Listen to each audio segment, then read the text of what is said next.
बच्चों, गायनोशियम को female reproductive part कहा जाता है फ्लावर का।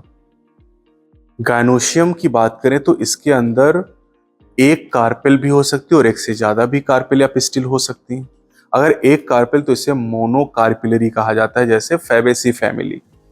अगर एक से ज्यादा कार्पेल है तो इसे मल्टी कार्पिलरी कहा जाता है, जैसे सोलेनेसी में बाई कार्पिलरी कंडीशन, लिलिएसी में ट्राई कार्पिलरी कंडीशन पाई जाती है। अब अगर कार्पेल एक से ज्यादा हैं और वो आपस में फ्यूज हैं तो इसे सिन कार्पस कंडीशन कहते हैं, जैसे मस्टर्ड एंड टोमेटो में। कार्पेल अगर एक से ज्यादा है लेकिन फ्री है तो इसे एपोकार्पस कहते हैं, जैसे कि लोटस एंड रोज की बात कर लें। अब कार्पेल के या पिस्टिल के तीन पार्ट होते हैं, स्टिग्मा, स्टाइल, ओवरी। जो स्टिग्मा है, this is the landing platform for the pollen grain. Pollination के बाद पॉलन ग्रेन स्टिग्मा पर आके लैंड करते हैं।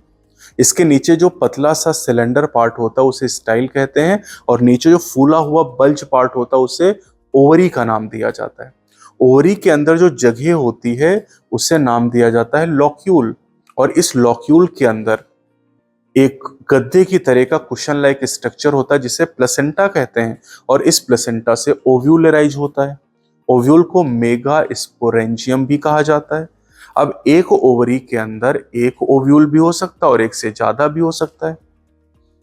एक ओव्यूल कहां पर मिलेगा, जैसे मैंगो हो गया, पैडी हो गया, ऑर्किड की बात करें तो इनमें मैंगो, पैडी और वीट की अगर हम बात करें तो इनमें एक ओव्यूल पाया जाएगा।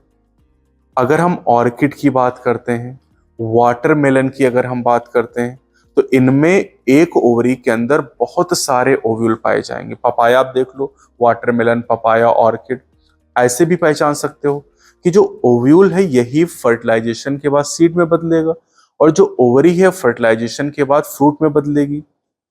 तो अब तरबूज को आप देखो, वाटरमेलन, एक फ्रूट के अंदर बहुत सारे सीड, मतलब एक ओवरी के अंदर बहुत सारे ओव्यूल होंगे।